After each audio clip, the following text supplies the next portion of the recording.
नमस्कार दोस्तों, कैसे हो आप लोग? स्वागत है आपका हमारे इस यूट्यूब चैनल पे। आज हम लोग डिस्कस करने वाले हैं इमोशनल इंटेलिजेंस चैप्टर को। आज मेरा तबीयत थोड़ा-सा डाउन है, तो आज आप मैनेज कर लीजिएगा। लेकिन मैं आपको एश्योरेंस देना चाहता हूँ कि मैं आपको अच्छे से ही समझाऊँगा। अगर आप दिल लगा करके यहाँ पर आए हो, तो आप दिल लगा के ही जाओगे, समझे? तो बिना किसी देरी के आज हम लोग स्टार्ट करते हैं। आज हम लोग इमोशनल इंटेलिजेंस चैप्टर को पढ़ रहे हैं। हालाँकि ये चैप्टर बहुत इम्पोर्टेंट नहीं है। एग्ज़ाम में आपसे एक सवाल इससे आया है, इमोशनल इंटेलिजेंस से, तो ये इतना भी इम्पोर्टेंट नहीं है। लेकिन आरबीआई जैसा एग्ज़ाम में आप किसी को भी अनइम्पोर्टेंट नहीं कह सकते हैं। कब वो इम्पोर्टेंट बन जाएगा आप नहीं कह सकते हैं। क्योंकि हो सकता है कि डिस्क्रिप्टिव पेपर में आपको सीधा सवाल पूछ लिया जाए 10 नंबर का कि व्हाट इज़ इमोशनल इंटेलिजेंस? उसके बाद what are the benefits of emotional intelligence in organisation? फिर आपको कह दिया जाए कि what are the components of emotional intelligence? ठीक है? What is the role of manager in emotional intelligence? तो हज़ार तरीके का सवाल बन सकता है और आपसे पूछा जा सकता है। इसीलिए आप किसी को भी हल्के में नहीं ले सकते। इसीलिए इमोशनल इंटेलिजेंस आज हम लोग कवर कर रहे हैं। आज ही ये चैप्टर को मैं कवर करा दूँगा आपको पूरा, समझे? ठीक है, हम बिना किसी देरी के आज स्टार्ट करते हैं। तो अब तक हम लोगों ने 3-4 चैप्टर ऑलरेडी कवर कर रखा है मैनेजमेंट का। वो सब आप देख रहे हैं या नहीं देख रहे हैं, आप हमको कमेंट में ज़रूर बताएँ। वो सब को आपको रिवाइज़ करते रहना चाहिए, ठीक है? क्योंकि जो जितना भी चैप्टर मैंने अभी तक कंप्लीट कराया है, वो सब इम्पोर्टेंट है। जैसे कि मोटिवेशन था, लीडरशिप, कम्युनिकेशन, अ, कॉर्पोरेट गवर्नेंस और पर्सनैलिटी, ये पाँचों चैप्टर बहुत इंपॉर्टेंट है। इमोशनल इंटेलिजेंस उतना इंपॉर्टेंट नहीं है, लेकिन हाँ, ये हो सकता है। मैं बोल रहा हूँ कि ये हो सकता है, समझे? तो इसीलिए किसी को भी आपको ना हल्के में नहीं लेना है, ठीक है? स्टार्ट करते हैं।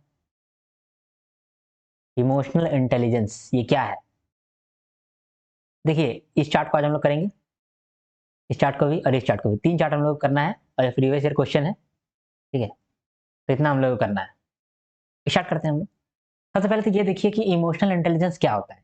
इमोशनली इंटेलिजेंट होना, समझे? इमोशनली इंटेलिजेंट होना, क्या इसका मतलब होता है इमोशनली इंटेलिजेंट होना? इमोशनली इंटेलिजेंट होने का मतलब होता है कि आप अपने इमोशन को समझते हैं, दूसरे के भी इमोशन को समझते हैं, अपना फीलिंग को समझते हैं, दूसरे का भी फीलिंग को समझते हैं। अगर आप दूसरे का फीलिंग को समझेंगे, तो आप उससे काम करवा पाएँगे। वो अगर दुखी है, तो उसको आप खुशी रख पाएँगे। अगर वो डिमोटिवेटेड है, तो उसको आप मोटिवेट कर पाएँगे। तो दूसरे का इमोशन जानने का बहुत फ़ायदा है। अपना इमोशन जानने का भी बहुत फ़ायदा है। जब आप डिप्रेशन में चले जाते हैं, तो आपको डिप्रेशन से निकालने वाला आदमी कौन है जानते हैं? आप खुद हैं। आप ही अपने आप को डिप्रेशन से निकाल सकते हैं। कैसे निकालिएगा? जब आप अपने इमोशन को समझते हैं, जब आप अपना फीलिंग को समझते हैं, जब आप ये जानिएगा कि मेरा ये फीलिंग है ऐसा, ये फीलिंग जो है ना इसकी वज़ह से होता है। तो अगली बार से क्या होगा कि ये जो फीलिंग आ रहा है जिस वज़ह से भी, उस वज़ह को आप वापस नहीं दोहराइएगा। एग्ज़ाम्पल के लिए कि अ, मैं इंस्टाग्राम कब देखता हूँ? जब मैं परेशान होता हूँ। जब मैं परेशान होता हूँ तो मैं इंस्टाग्राम में रील्स स्क्रॉल करने लगता हूँ, ठीक है? मेरा हैबिट गंदा हो गया है और हम यहाँ पर इमोशनली इंटेलिजेंट होकर के हम ये देख रहे हैं कि जब हम परेशान होते हैं, तब मेरा हाथ सीधा जाता है फ़ोन के अंदर और हम इंस्टाग्राम देखने लगते हैं, जो कि बहुत घटिया चीज़ है। हमें 1-2 घंटा बजा देते हैं। तो अब मेरे दिमाग में आएगा, क्योंकि हम इमोशनली इंटेलिजेंट है, तो मेरे दिमाग में आएगा कि यार ये परेशान होते हैं तब हम फ़ोन चलाते हैं। अगली बार से हम क्या करेंगे, जब परेशान होंगे ना तो हम क्रिकेट का बैट उठाएँगे और खेलने चले जाएँगे। उससे क्या होगा कि हम थोड़ा-सा स्ट्रेस मेरा खत्म होगा और खेलते-खेलते वक़्त क्या होता है कि आपका बॉडी में एनर्जी आता है, हैप्पीनेस हार्मोन सब निकलता है। तो यहीं पर फ़ायदा होता है कि इमोशनली इंटेलिजेंट आदमी का। मोस्टली क्या होता है ना कि आपको स्कूल में पढ़ाया नहीं जाता है इमोशनली इंटेलिजेंस के बारे में। ये जो इमोशनल इंटेलिजेंस क्या होता है, आप इमोशन को किस तरह से समझ सकते हैं, किस तरह से उसको हैंडल कर सकते हैं। और ये सबसे बड़ा रीज़न है आपके या मेरा स्ट्रेसफुल होने का, ठीक है? डिप्रेशन में जाने का। डिप्रेशन में जाने से डिप्रेशन में आपको नहीं जाना है, इसके लिए आपको इमोशनली इंटेलिजेंट होना पड़ेगा। जो आदमी आज के डेट में इमोशनली इंटेलिजेंट है, वो हर जगह सक्सेसफुल है। उसका रीज़न 4-5 है। एक रीज़न ये है कि वो अपना इंटेलिजेंस जानता है, अपना इमोशन को हैंडल करना जानता है। देखिए, जब आप दुखी रहेंगे, तो आप अच्छा काम नहीं कर पाएँगे, आप प्रोडक्टिव नहीं हो पाएँगे। तो आपको अपना इमोशन समझना पड़ेगा। अगर आप अपना इमोशन समझ लिए, हैंडल कर लिए, तो आप हर सिचुएशन में प्रोडक्टिव हो पाइएगा, हर सिचुएशन में अच्छा बन पाइएगा। आप खुद अपने आप को देख लीजिए, कभी-कभी आपका दिन खराब रहता होगा, तो आपको पढ़ने का मन ही नहीं करता होगा। आप घर में रोने लगते होंगे, सोचते होंगे कि यार मेरा कुछ होगा कि नहीं होगा। ये क्या है? ये इसीलिए है क्योंकि आप इमोशनली इंटेलिजेंट नहीं हैं। लेकिन जब आप इमोशनली इंटेलिजेंट होंगे, तो आपको ये दिमाग में आएगा कि हम क्यों टेंशन ले रहे हैं? हम क्या करना चाहते हैं? अगर हम टेंशन ले रहे हैं, तब टेंशन को थोड़ा देर के लिए साइड करते हैं और थोड़ा सा काम कर लेते हैं। तो यही होता है इमोशनली इंटेलिजेंस होने का फ़ायदा। इमोशनल इंटेलिजेंस बहुत बड़ा चीज़ है, ये कोई छोटा चीज़ नहीं है। भले आपके एग्ज़ाम में से सवाल ना आता हो, लेकिन ये तो भी आपकी लाइफ़ के लिए बहुत इंपॉर्टेंट है।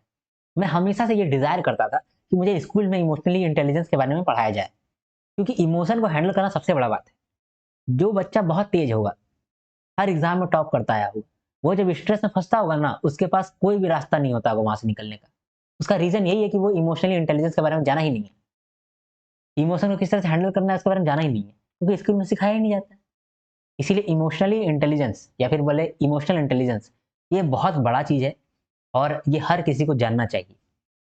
आज हम लोग क्या देखने वाले हैं कि आप इमोशनल इंटेलिजेंस कैसे बनते हैं, ठीक है? उसके बाद इमोशनल इंटेलिजेंस का डेफिनेशन भी हम लोग देखेंगे, क्योंकि अगर एग्ज़ाम में आपसे सवाल आएगा, तो आपको डेफिनेशन वहाँ जाके कोट करना पड़ेगा। फिर जिस तरह से इमोशनल इंटेलिजेंस होता है ना, इस तरह से बाकी इंटेलिजेंस भी होता है। एक बच्चा सिर्फ फर्स्ट आता है क्लास में, इसका ये मतलब नहीं है कि उसको और दूसरा कोई इंटेलिजेंस नहीं होगा, या हम जो है हमेशा से एग्ज़ाम में फेल हो जाते हैं। तो इसका क्या रीज़न है? कि क्या हम हमेशा बोका हैं? नहीं। हो सकता है कि किसी और चीज़ में हम अच्छे होंगे, किसी और चीज़ में मेरा इंटेलिजेंस होगा। एकेडमिक्स में मेरा इंटेलिजेंस नहीं है, बाकी सब में इंटेलिजेंस होगा। तो इंटेलिजेंस बहुत तरीके का होता है। तो हार्वर्ड गार्डनर ने 9 इंटेलिजेंस के बारे में बताया था कि आदमी के पास 9 तरीके का इंटेलिजेंस होता है। किसी आदमी के पास कोई इंटेलिजेंस होगा, किसी के आदमी के पास कोई इंटेलिजेंस होगा। तो हर आदमी यूनिक होता है, हर आदमी में कुछ ना कुछ इंटेलिजेंस होता है। ये 9 तरीके का इंटेलिजेंस होता है। ये सब भी हम लोग देखेंगे। इमोशनल इंटेलिजेंस का क्या फ़ायदा है वो उसको देखेंगे। फिर इमोशनल क्वोशंट और इंटेलिजेंस क्वोशंट, मतलब आईक्यू और ईक्यू के बारे में भी हम लोग डिफरेंस को देखेंगे, क्योंकि ये भी आपके सवाल में पूछा जा सकता है। फिर इमोशनल इंटेलिजेंस को लेकर के बहुत सारा मिथ फैलाया गया है, बहुत सारा गलत धारणा है, उसको भी हम लोग आज देख लेंगे, ठीक है? इसके बाद फिर हम लोग देखेंगे कि इमोशन और फीलिंग के बीच का अंतर क्या होता है, फिर मूड और इमोशन के बीच का अंतर क्या होता है, फिर अफेक्टिव इवेंट्स थ्योरी देखेंगे, क्योंकि ये एक थ्योरी है जिससे आपका सवाल में पूछा जा सकता है। तो ये थ्योरी को भी देखेंगे। फिर किस तरह से आप इमोशनल इंटेलिजेंस को आप डेवलप करेंगे, उसको भी हम लोग देखेंगे, ठीक है? इतना ही है आज का एजेंडा हम लोग का, ठीक? तो इमोशनल इंटेलिजेंस पहली बार शब्द दिया गया मेयर और सेलेवे के द्वारा। ये 2 आदमी हैं, एक है मेयर और एक है सेलेवी। जी। इन्होंने ये इमोशनल इंटेलिजेंस का शब्द दिया था, मेयर साहब और सेलेवे साहब, समझे? इसको आप याद कैसे कर सकते हैं? मेयर को आप याद करिए कि मायर, समझे? बंगाली में माँ को बोलते हैं माँ, मतलब सब जगह तो माँ ही बोलते हैं एक्चुअली। तो माँ सबसे ज़्यादा इमोशन होती है ना?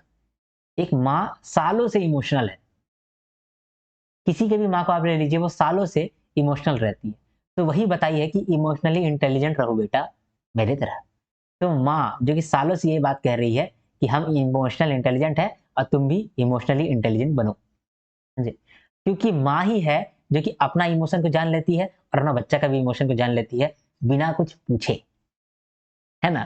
तो माँ बहुत ही बड़ा चीज़ है और इमोशनल इंटेलिजेंस भी बड़ा चीज़ है। तो माँ सालों से इमोशनल इंटेलिजेंस अपने पास रखी हुई है, तो ये दुनिया को दी 1990 में।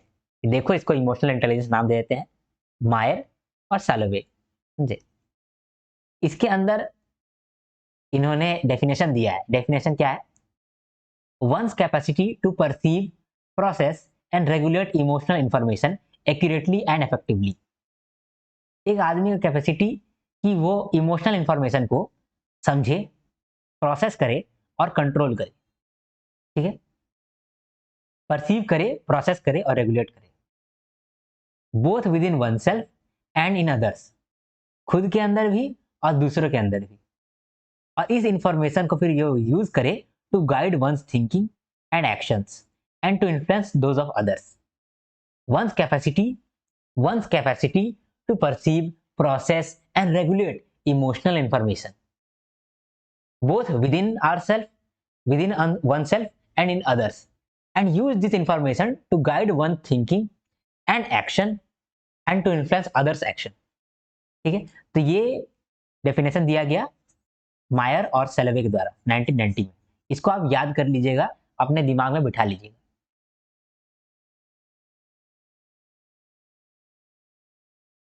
कभी लगता है तो बहुत गर्म लगता है, कभी लगता है तो बहुत ठंडा लगने लगता है।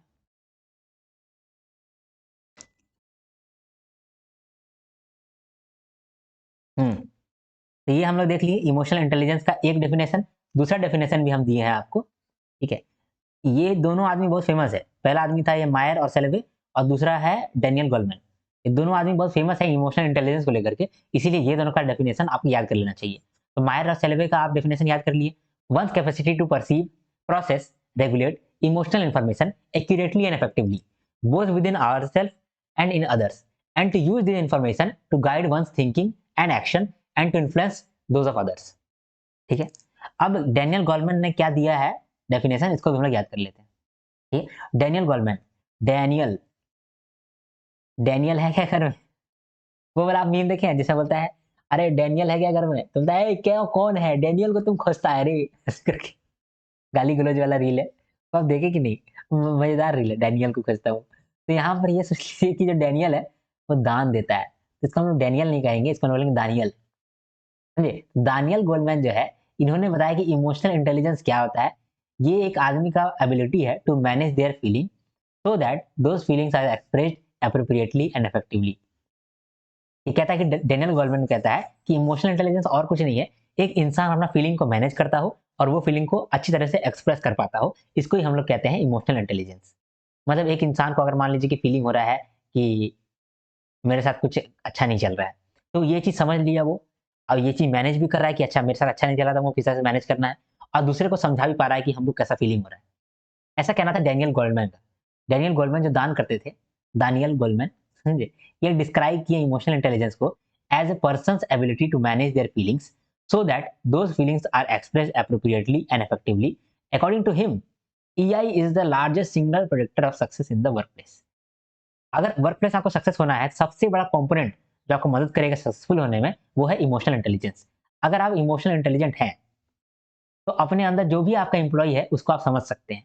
उसका दर्द को आप समझ सकते हैं और जब उसका दर्द को समझेंगे, तब आप उसका दर्द को ठीक करेंगे और उसको काम करने के लिए मोटिवेट करेंगे। अब जब आप अपने आप को भी समझते हैं, एम्प्लॉयी को भी समझते हैं। अपने आप को समझेंगे तो आप ये समझ जाएँगे कि आप एम्प्लॉयी के लिए अच्छे हैं या बुरे हैं। अगर आप बुरे होंगे, तो आप क्या करेंगे कि अपने आप को सुधारेंगे, एम्प्लॉयी को मोटिवेट करने के लिए, एम्प्लॉयी से ज़्यादा काम निकलवाने के लिए। तो इसीलिए ईआई जो है वो बहुत क्रूशियल होता है वर्कप्लेस में, ठीक है? तो हम लोगों ने 2 चीज़ देख लिया, एक डैनियल गोलमैन का देख लिया डेफिनिशन और एक मायर एंड सेल्वे का देख लिया डेफिनिशन, ठीक? क्या फ़ायदा होता है इमोशनल इंटेलिजेंस का? ये बताने की ज़रूरत नहीं पड़ना चाहिए हमको, क्योंकि आप जानते हैं क्या फ़ायदा मिलेगा हम लोग का इमोशनल इंटेलिजेंस का। अगर देखिए हम अपना इमोशन समझते हैं और मेरे साथ जो काम करता है हम उसका भी इमोशन समझते हैं। अगर दोनों का इमोशन समझते हैं, तो झगड़ा तो होगा ही नहीं कभी। हाँ, अगर मान लीजिए कि मेरा जो एम्प्लॉयी है, वो बहुत खराब काम किया है, उसका परफ़ॉर्मेंस बहुत गिर गया है। लेकिन हम उसका इमोशन समझते हैं कि उसका मम्मी का तबीयत खराब है, उसका मम्मी का अभी ऑपरेशन होने वाला है, तो इसीलिए वो फ़ोकस नहीं कर पा रहा है, इसीलिए काम अच्छा से नहीं कर पा रहा है। अगर ये चीज़ हम जानते हैं, तो हम उसका फीलिंग समझ लिए। हम अपना भी फीलिंग समझें कि अभी हमको ये काम कंप्लीट करना है, ठीक है? तो हम क्या करेंगे, उसको समझाएँगे अच्छे तरीके से। उसको हम बताएँगे कि देखो भाई, मेरा भी मजबूरी है, हमको काम करवाना पड़ेगा तुमसे, तुम कर दो प्लीज़। और हम समझते हैं कि तुम्हारे घर में भी इतना प्रॉब्लम चल रहा है, तुम्हारी मम्मी का तबीयत खराब है, उनका ऑपरेशन चल रहा है, तो तुमको भी फ़ोकस करने में ज़्यादा दिक्कत होता होगा। लेकिन देखो तुम 2 घंटा ही काम करो और मेरे लिए ये काम कर दो। थोड़ा-सा फ़ोकस होके करना, तो हमको भी अच्छा लगेगा, तुमको भी अच्छा लगेगा। तुम्हारा झगड़ा होगा? झगड़ा नहीं होगा, बल्कि हैप्पीनेस आ जाएगा। वो खुश हो जाएगा, हम भी खुश हो जाएँगे। वो मोटिवेटेड फ़ील करेगा, समझे? यहाँ पर अच्छा रिलेशनशिप बन जाएगा। जब हम उसका परेशानी को समझ लेंगे, हम अगर उसका दर्द को समझ जाएँगे, तो रिलेशनशिप स्ट्रॉन्ग हो जाएगा। आप जब याद करिए कि आपका जब भी बेस्ट फ्रेंड हुआ होगा, बेस्ट फ्रेंड क्यों बना है? बेस्ट फ्रेंड इसीलिए बना है क्योंकि आप उसका इमोशन को समझते हैं। आप उसका दर्द को समझ लेते हैं। दर्द को समझते हैं तो यहाँ पर ये भी कह सकते हैं कि एम्पैथी आ जाता है, समझे? एम्पैथी आ जाता है। तो इमोशनल इंटेलिजेंस का इतना फ़ायदा होता है। अगर उसका आप इमोशन को समझते हैं, तो आपका कम्युनिकेशन भी अच्छा होगा दूसरे से। आप दूसरे से रिस्पेक्ट पाएँगे। आप जो चेंज है उसको आप जल्दी मोर कॉन्फिडेंटली मैनेज कर पाएँगे। अब देखिए एक एग्ज़ाम्पल लेते हैं हम। देखिए मेरा कंपनी का नाम है आर्यन ग्रेडवी, ठीक है? एग्ज़ाम्पल है, मेरा कंपनी का नाम है आर्यन ग्रेडवी, ठीक है? हम क्या करते हैं पेपर में एक पैम्फलेट चिपकाते हैं और पैम्फलेट बाँटते हैं, जिसमें हम बोल रहे हैं कि देखो आरबीआई ग्रेड बी के लिए हम कोचिंग चलाते हैं, मेरे पास आ जाओ, ठीक है? ये पैम्फलेट हम बेचते हैं। मतलब बेचते नहीं है, होता नहीं है कि पेपर के अंदर डाल देते हैं न्यूज़पेपर के अंदर और न्यूज़पेपर को फैला देते हैं।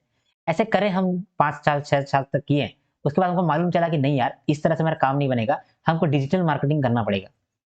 क्या करना पड़ेगा हमको? यूट्यूब में आना पड़ेगा, यूट्यूब में हमको आना पड़ेगा और साथ में हमको थोड़ा-सा फेसबुक में आना पड़ेगा और इंस्टाग्राम में आना पड़ेगा। इस तरह से हम आएँगे तब मेरा बिज़नेस चलेगा, ठीक है? हम ऐसा सोच लिए। तो जो पहले जब हम पैम्फलेट बनवाते थे, वो आदमी को हमको बोलना पड़ेगा कि देखो यार, अब तुमको इंस्टाग्राम में आकर के पोस्ट करना है, तुमको फेसबुक में आकर के मेरा अकाउंट हैंडल करना है, तुमको यूट्यूब में आकर के मेरा नोट्स बनाना है, ठीक है।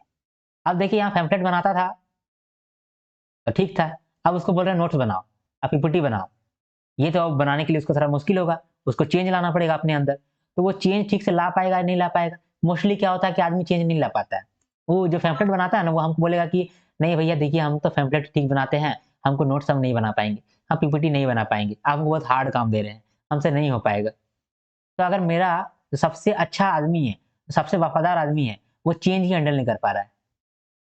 उसको कोई चेंज करने बोल रहा है तो चेंज हैंडल नहीं कर पा रहा है, और चेंज करना तो ज़रूरी है। मेरा ऑर्गनाइज़ेशन चेंज नहीं करेंगे तो ऑर्गनाइज़ेशन कैसे ग्रो करेगा? चेंज करना तो ज़रूरी है, लेकिन वो मेरा जो बंदा है, जो बहुत फ़ेथफुल है, वो चेंज ही नहीं कर पा रहा। तो हम उस चेंज को किस तरह से मैनेज करेंगे? हम उसको उसका दर्द समझेंगे और उसको बोलेंगे कि देखो, तुम 2 महीना का छुट्टी ले लो हमसे, ठीक है? 2 महीना का छुट्टी ले लो और 2 महीना हम एक आदमी को बोलते हैं, वहाँ तुम जाके सीख लो, किस तरह से तुमको पीपीटी बनाना है और किस तरह से तुमको नोट बनाना है। ये चीज़ तुम सीख लो और उसके लिए भी हम पैसा दे देंगे तुमको।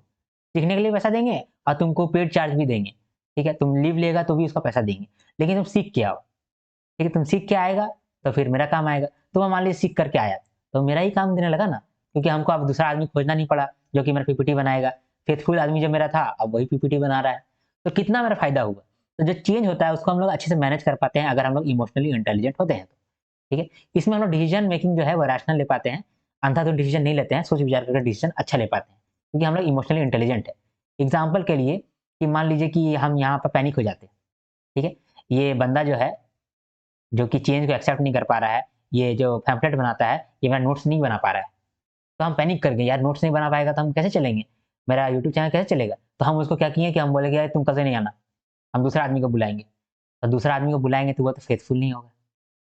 तो इसका मतलब हम तो डिसीज़न खराब कर लेंगे। तो यहाँ पर हम चूँकि इमोशनली इंटेलिजेंट थे, तो हम सोचे कि कोई बात नहीं, ये बंदा अच्छा है, ये बंदा को हम जाने नहीं दे सकते हैं, इसीलिए इसको हम सिखाएँ, ठीक है? इसको सीखने के लिए भेजें। तो यहाँ पर हम क्या किए, डिसीज़न मेकिंग अपना रैशनल कर लिए, पैनिक होकर डिसीज़न नहीं लिए। तो ये भी इमोशनली इंटेलिजेंट होने का फ़ायदा होता है। आप स्टॉक मार्केट में देखे होंगे, बहुत आदमी लोग पैनिक होकर के ना बहुत अपना लॉस करता है। अगर पैनिक नहीं होगा ना तो लॉस नहीं करेगा, ठीक है? तो यहाँ वहाँ पर भी इमोशनल इंटेलिजेंस का काम आया, रैशनल डिसीज़न मेकिंग में, ठीक है? तो ये तो हो गया फ़ायदा, इम्पोर्टेंस, ठीक है?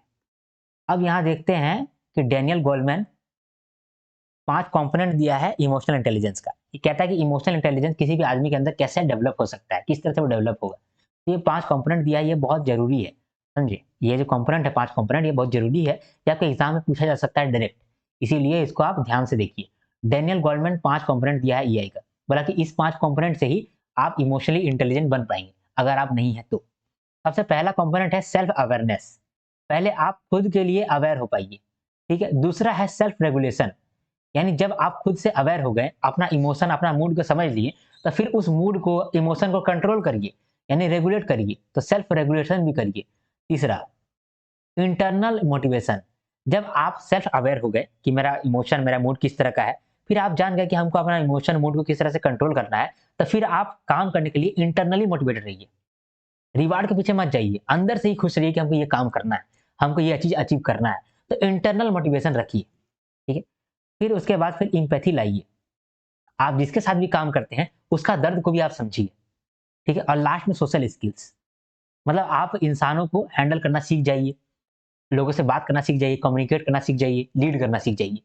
ये फेजेस में, ये कंपोनेंट्स में एक आदमी इमोशनली इंटेलिजेंट बन जाता है।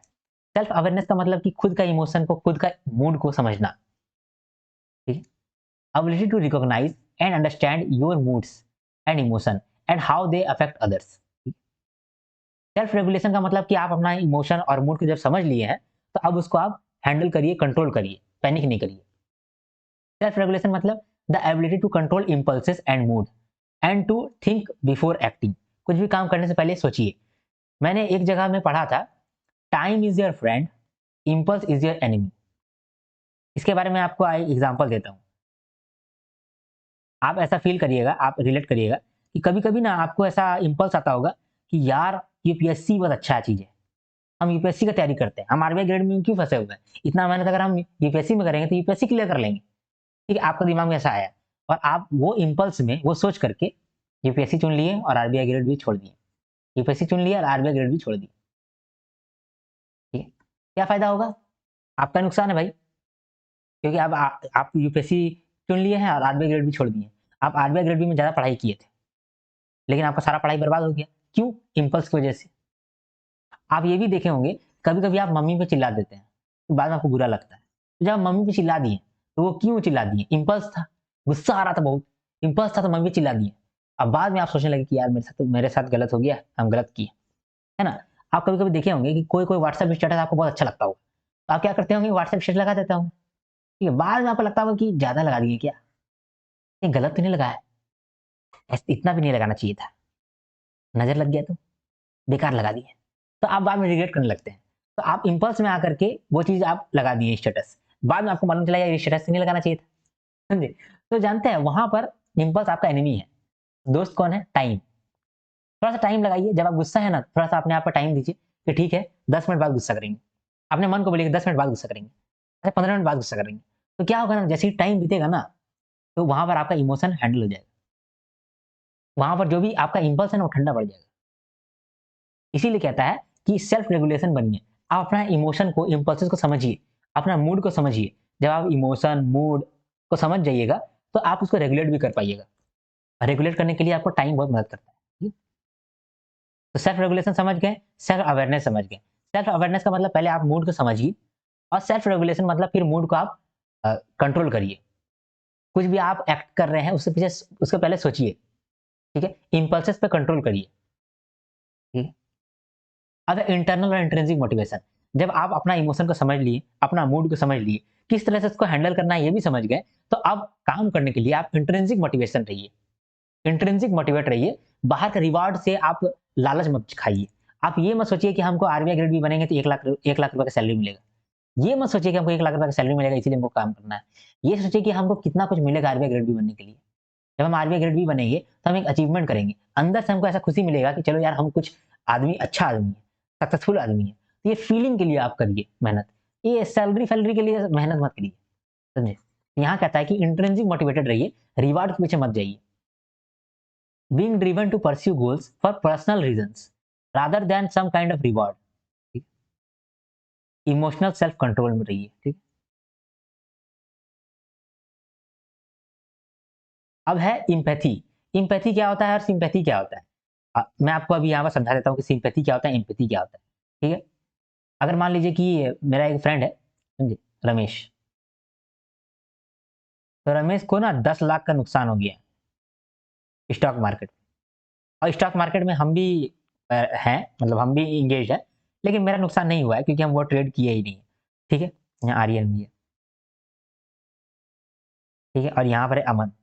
हम लोग तीनों दोस्त हैं। तो अमन जा करके रमेश को बोल रहा है कि कोई बात नहीं यार रमेश भाई, 10 लाख का नुकसान तो होता है, हम जानते हैं यार होता है, क्या करेगा, बहुत दुख वाला बात है, जानते हैं। तो ये क्या कर रहा है ना, सिंपैथी दिखा रहा है, ठीक है? सहानुभूति दिखा रहा है, इसको वो थोड़ा सा राहत पहुंचा रहा है सिंपैथी से। आर्यन जो क्या कर रहा है, आर्यन गया है और रमेश के साथ बैठ कर रो रहा है। आर्यन क्या सोच रहा है कि यार मेरा भी 10 लाख का नुकसान हो जाता तो हमको कैसा फील होता। हम वो फीलिंग करके रोने लगे हैं उसके सामने। रमेश तुम मत रो यार, तुम मत रो यार। हम जानते हैं कि 10 लाख का नुकसान होगा तो क्या होगा? हमको फीलिंग मालूम है यार, और हम भी रोने लगे उसके साथ। तो यहाँ पर क्या हुआ, हम एम्पैथी शो किए उसको। हम उसका दर्द में उसके साथ हो गए, दर्द में उसका मतलब फैमिली मेंबर बन गए। सिम्पैथी में आप दोस्त बन सकते हैं और एम्पैथी में आप फैमिली बन सकते हैं। समझे? मान लीजिए कि रमेश का क्या हुआ कि रमेश का पापा का देहांत हो गया, ठीक है? रमेश का पापा का देहांत हो गया। तो अमन आया और उसको सिम्पैथी दिखाने लगा कि कोई बात नहीं यार, होता है यार, होता है। काहे टेंशन लेता है, हम तो है ना तुम्हारे साथ। तो ये सिंपैथी दिखा रहा है और हम उसके पास गए तो रोने लगे। तो यहाँ रमेश कैसा फील करेगा? रमेश फील करेगा कि आर्यन मेरा सबसे अच्छा दोस्त है। वो इतना इमोशनल फील कर रहा है मेरे लिए। तो यहाँ पर आर्यन के लिए कितना इज्जत बढ़ जाएगा रमेश के पास, बहुत इज्जत। तो उसी तरह से एम्पैथी होता है, समझे? देखते हैं एम्पैथी में क्या लिखा हुआ है। Ability to recognise and understand others motivation which is essential for building and leading teams successfully. ठीक है? अब सोशल स्किल देखते हैं। सोशल स्किल का क्या मतलब है कि आप मैनेज कर रहे हैं अच्छा से रिलेशनशिप को, ठीक है? नेटवर्क अच्छा बना रहे हैं, the ability to manage relationship and build network. जब आपका जो कंपनी में जो भी लोग हैं, उसके साथ आप अच्छा रिलेशनशिप मेंटेन कर रहे हैं, ठीक है, और अच्छा नेटवर्क बना रहे हैं, ठीक है। तो ये 5 कंपोनेंट होता है डैनियल गोल्डमैन का। ये आपको एग्ज़ाम में लिख के आना पड़ेगा, इसीलिए मैंने इसको अच्छे से समझाया है, ठीक है। अगर आपको सिर्फ पूछ लिया जाए कि इमोशनल इंटेलिजेंस क्या होता है, तो भी आप जानते हैं क्या-क्या बोलिएगा? वहाँ पे पहले आप डेफिनिशन दीजिएगा। किसका डेफिनेशन? मायर एंड सेल्वे का डेफिनेशन और डैनियल गोल्डमैन का डेफिनेशन। डैनियल गोल्डमैन का डेफिनेशन आप बोलिएगा, उसके बाद फिर आप उसका 5 कंपोनेंट बताइएगा कि 5 कंपोनेंट्स ऑफ ईआई क्या-क्या है, ठीक है? और फिर इम्पोर्टेंस ऑफ ईआई। ये 4 जवाब आप दीजिएगा, ठीक है? अब देखते हैं levels of emotional intelligence. Level सबके निकलेंगे, लेकिन निकलेंगे उसके जो खड़ा रहेगा। जी, तो levels of emotional intelligence. Emotional intelligence कैसे काम करता है, समझे? पहले आप क्या करेंगे, पहले आप इमोशनल परसेप्शन बनाएँगे किसी भी इंसान में, ठीक है? पहले आप सोचिएगा कि इंसान को क्या फीलिंग आ रहा है, क्या नहीं आ रहा है। तो उसका आप क्या उसको बोलते हैं, नॉन वर्बल साइन देखिएगा। इंसान का फेशियल एक्सप्रेशन देखिएगा, बॉडी लैंग्वेज देखिएगा, उसका वॉइस का टोन देखिएगा, समझे? तो इससे आप उसका इमोशन समझ पाएँगे। अगर आप फेशियल एक्सप्रेशन देख रहे हैं बहुत गुस्सा में है, बॉडी लैंग्वेज देख रहे हैं कि सब चीज़ तोड़-ताड़ दे रहा है, सामान-वामान तोड़-ताड़ दे रहा है, और टोन देखेंगे कि पूरा एकदम चिल्ला-चिल्ला करके बात कर रहा है, आप समझ जाएँगे कि गुस्सा में है। अब गुस्सा में है, तब फिर आप क्या करिएगा, फिर आप देखिएगा कि गुस्सा का रीज़न क्या है? गुस्सा का क्या कारण है? मतलब रीज़न देखिएगा उस इमोशन इमोशन के पीछे। उसके बाद आप देखिएगा कि ये गुस्सा में आया, ठीक है? उसका रीज़न ये है कि इसका पर्स चोरी हो गया, ठीक है? तो फिर आप उसके वजह से सोचिएगा कि ये इमोशन किस तरह से इसके पास आ रहा है? ये क्यों इतना गुस्सा में आ रहा है? क्या इसको ऐसा लग रहा है कि इसका अपना आदमी चोरी कर लिया है? या फिर आपको ऐसा लग रहा है कि ये बाहर चोरी हो गया है, इसको अपना बेवकूफ़ी पे इतना गुस्सा आ रहा है? तो आप देखिएगा कि ये गुस्सा आ रहा है, तो ये गुस्सा किस वजह से आ रहा है? क्या कारण है ये तो आपने देख लिया है। अब किस वजह से गुस्सा आ रहा है? ठीक है? हो सकता है कि बाहर में कोई उस पे थप्पड़ मार दिया हो, तुम पर्स खो दिया, पागल है क्या तुम? क्या उसकी वजह से गुस्सा आ रहा है? या फिर इसको अपने अंदर शर्म आ रहा है इसीलिए गुस्सा आ रहा है? तो क्या ट्रिगर कर रहा है इसका गुस्सा को, वो आप देखिएगा। आप इमोशन को कहीं न कहीं अंडरस्टैंड करें, और जब आप तीनों चीज़ों को अंडरस्टैंड कर लिए, फिर आप उसको सांत्वना दे सकते हैं और रिस्पॉन्ड कर सकते हैं कि देखो भाई, जो बात भी है, उस बात को किस तरह से तुमको हैंडल करना है, हम बताते हैं। इतना टेंशन मत लो, सबके साथ होता है, मेरे साथ भी हुआ है। तो ये 4 लेवल में हम लोग क्या कर रहे हैं, इमोशनल इंटेलिजेंस को देख पा रहे हैं। पहले हम लोग समझते हैं कि प्रॉब्लम क्या है, फिर देखते हैं प्रॉब्लम का जड़ क्या है, फिर तीसरा कि प्रॉब्लम हो तो रहा है, लेकिन क्या-क्या कारण की वजह से प्रॉब्लम हो जाता है? क्या ट्रिगर कर रहा है इस प्रॉब्लम को? और लास्ट में प्रॉब्लम को मैनेज कर रहे हैं। ठीक है? तो शुरुआत में हम लोग नॉन वर्बल साइन देखते हैं, फेशियल एक्सप्रेशन देखते हैं, बॉडी लैंग्वेज देखते हैं, टोन देखते हैं। फिर रीज़न बिहाइंड द इमोशन, फिर हम लोग देखते हैं कि क्या चीज़ है ट्रिगर करता है इस इमोशन को। उसके बाद फिर बाद में हम लोग इमोशन को रेगुलेट करते हैं और फिर रिस्पॉन्ड करते हैं एप्रोप्रिएटली और रिस्पॉन्ड करते हैं इमोशन ऑफ अदर्स को लेकर के, ठीक है? तो क्या किए, पहले हम लोग इमोशन को परसीव किए, उसके बाद उसके पीछे का रीज़न समझे, फिर हम लोग इमोशन को समझे, फिर इमोशनल मैनेजमेंट किए। इमोशनल परसेप्शन देखें, मतलब हम लोग इमोशन को समझे, उसके पीछे का रीज़न देखें, फिर इमोशन को समझे, फिर इमोशन को मैनेज किए, ठीक है? तो लेवल्स देख लिया आप लोगों ने, लेवल, लेवल सबके निकलेंगे, लेकिन निकलेंगे उसके जो खड़ा रहेगा। अब आईक्यू और ईक्यू को देखते हैं। आईक्यू और ईक्यू क्या है? आईक्यू का मतलब हो गया इंटेलिजेंस क्वोशंट और ईक्यू का हो गया मतलब इमोशनल क्वोशंट। तो इमोशनल इंटेलिजेंस को जब नापते हैं तो ईक्यू से नापते हैं इमोशनल इंटेलिजेंस को, ठीक है? और बुद्धि को नापते हैं तो आईक्यू से नापते हैं, ठीक है? तो इंटेलिजेंस होता है जो नॉर्मल इंटेलिजेंस होता है उसको हम लोग आईक्यू से नापते हैं, ठीक है?